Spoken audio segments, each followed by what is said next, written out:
Assalamualaikum warahmatullahi wabarakatuh. Pada hari ini saya bersama dengan Ustazah Farida. Assalamualaikum Ustazah. Waalaikumsalam warahmatullahi wabarakatuh. Baik guru Ustazah. Terima kasih. Boleh tak saya nak minta Ustazah memberikan sedikit ucapan untuk anak-anak guru Ustazah? Okey, terima kasih. Kasih yang comel. Okey, saya nak mengucapkan terima kasih kepada semua anak-anak murid STF dan saya doakan semoga berjaya dunia akhirat. Terima kasih Ustazah. Okey, sama-sama. Assalamualaikum cikgu. Salam. Jadi pada hari ini saya akan tanya soalan kepada cikgu.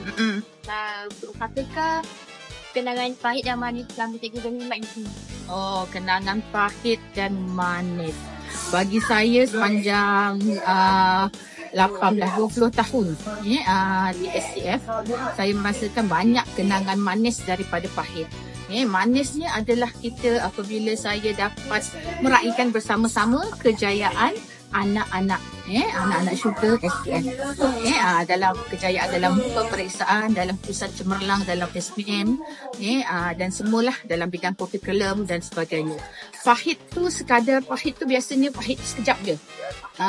Cikgu pun rasa pahit, tapi lepas tu pahit itu dia menjadi manis. Itu je lah kot.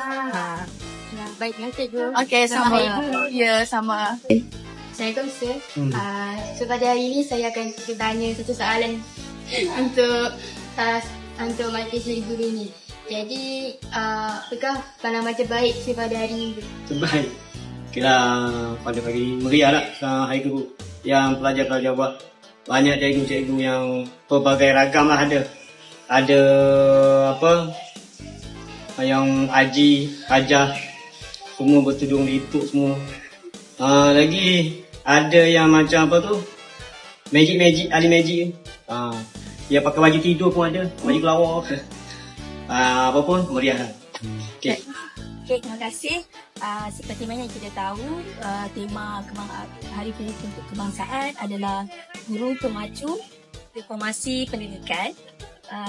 Dan kami juga di sekolah, kita ada tema sendiri iaitu To Inspire. Dan bagi saya, dalam kita melakukan tema-tema ini, kita perlulah ada semangat yang mana walaupun kami bergayakan pelbagai tema, iaitu menjadi pasangan kembar, kami tetap mementingkan kerjasama, komited terhadap pendidikan, dan semestinya kami akan sentiasa untuk memotivasikan diri kami untuk menjadi seorang guru yang berkomited kepada sekolah Tuhan. Baiklah. Terima kasih Cikgu Sarina. Assalamualaikum warahmatullahi wabarakatuh. Bersama dengan saya, Serasya Sanai. Assalamualaikum. Assalamualaikum warahmatullahi wabarakatuh. Kasih lihat. Tujuannya untuk hari ini. Terima kasih. Hari apa hari ini Tasya? Hari ini hari Jumaat. Okey, hari ini hari Teachers Day ya. Hari kedua. Okey. Saya ada satu soalan untuk Sir. Okey. Apakah perasaan Sir biasa diraihkan pada hari ini? Saya rasa sangat baik. Terima kasih kepada anak murid yang untuk menjadikan di sini dari kita sampai dan juga anak saya yang berada di luar sana dan kita dia menjadi dan dapat mengingatkan mesej kepada saya. Terima kasih semua. I love you. Terima kasih Sir. Ya. Okey, happy to meet you. Bye bye.